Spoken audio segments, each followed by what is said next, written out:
Hey everybody, this is Charlie Destries, and I'm here to talk to you about the things that hold us back from taking a chance. Let's talk about network marketing. If someone approached you and said, boy, I've got this great product and it helps with health, or I've got a great way to create a passive income with electricity and telephone bills, and or I've got this great shopping site where you can shop for things, and when people buy things, you make money. Your first reaction is, oh, I don't know. I don't know if that's really going to work, if the product works, if it's going to be around very long. And then you go to the internet and you start, putting in the name of the company or network market, whatever, and all you come up with and all you see is scam. And then you go, oh my God, this is crazy. And then you hear people on videos and they say, this is the worst thing, or in those threads that, they go back and forth. Somebody will ask an innocent question. Has anybody ever heard of this company?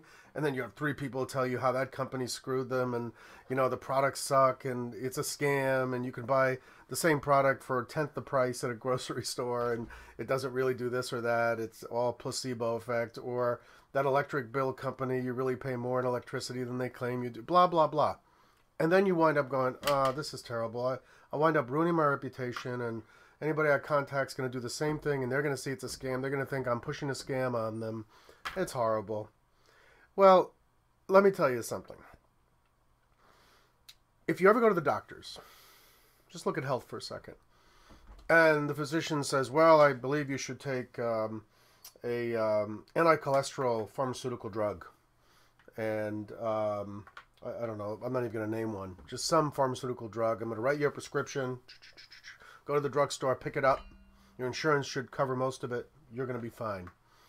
Well, if you ever take that particular drug and you Google it and you read what's on that page, it'll tell you about the side effects. People will go on there and tell you about the horrible experiences they had. People will tell you that their uncle died and that it killed, so many people, and people had their heads fall off and their eyes explode, and so, I mean, the problem is that the internet's a great place for information. There's no doubt about it. It's revolutionized the world in that, but it's also a great place where people will tell you their ills and anything that's wrong about anything. Have you ever had like a lump somewhere, or maybe a rash, and you go to the internet and you put in the symptoms, a rash with chills and my eyes pulsating, and then you look at all the people that, all the information that's there. It's mostly people that have been put at the information, and basically they're all dying, and they've all had horrible results with physicians, and it's like, oh my God, I'm dying, but really all it really is a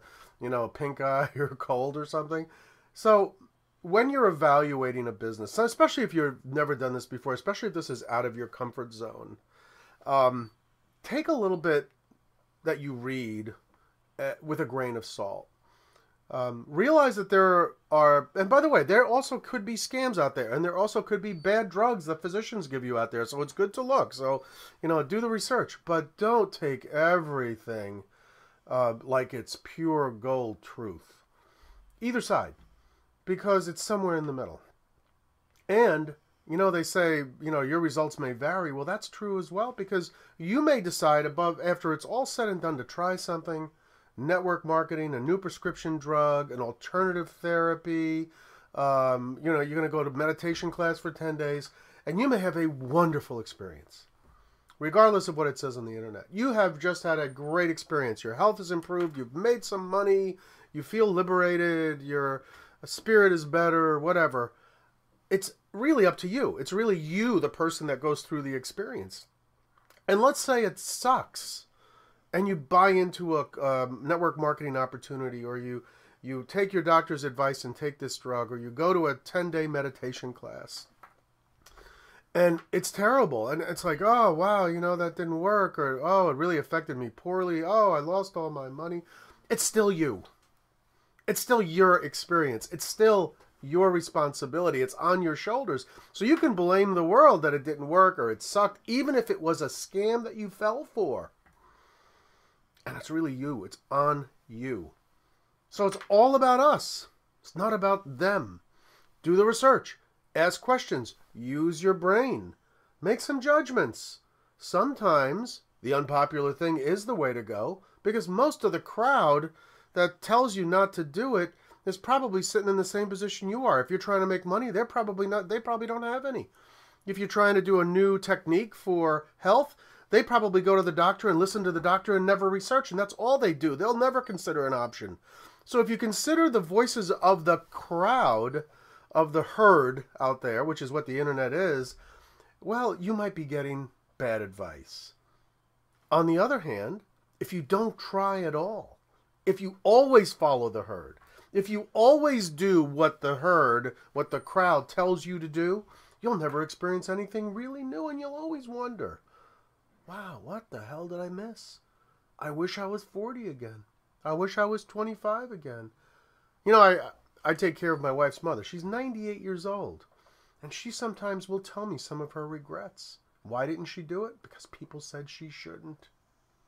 Well, we all make those mistakes. But sometimes we don't realize it's a mistake until it's way down the line. Because we realize that all those people that told you not to do it really didn't know what the hell they were talking about.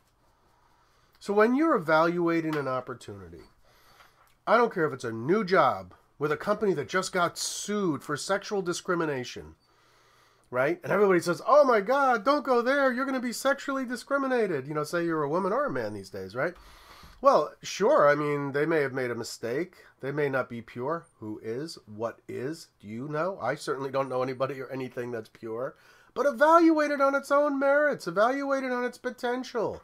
Don't evaluate on what the herd says, because the herd is the herd because they're the herd. They just do what they're supposed to do, and they follow the other herd. And who's that? It's their tail. It's just one giant circle of people that just follow one another into believing what they're following is the only way to do it. Why do you think we have all these issues in America today and the rest of the world? Because the herd is what leads. And if you follow it, you know what you're looking at most of the time. So create your own path. Go down the path that's not traveled on very often. A famous person once said that. I don't remember who it was. If it was Thoreau or Longfellow, I don't remember. But do your thing, man. Do the research, which is great, but don't be swayed by the herd. Create your own path. Do your thing. And you know what? If you have to take a chance, for God's sake. The worst that could happen is that it's a terrible thing that you got involved in. For some reason, it's out of your control, but you learn stuff. You learn something the herd had no courage to learn. Go out and do your thing. Evaluate. Take a chance. Life is an amusement park. Go on some freaking rides. This is Charlie Destries. I'll talk to you later.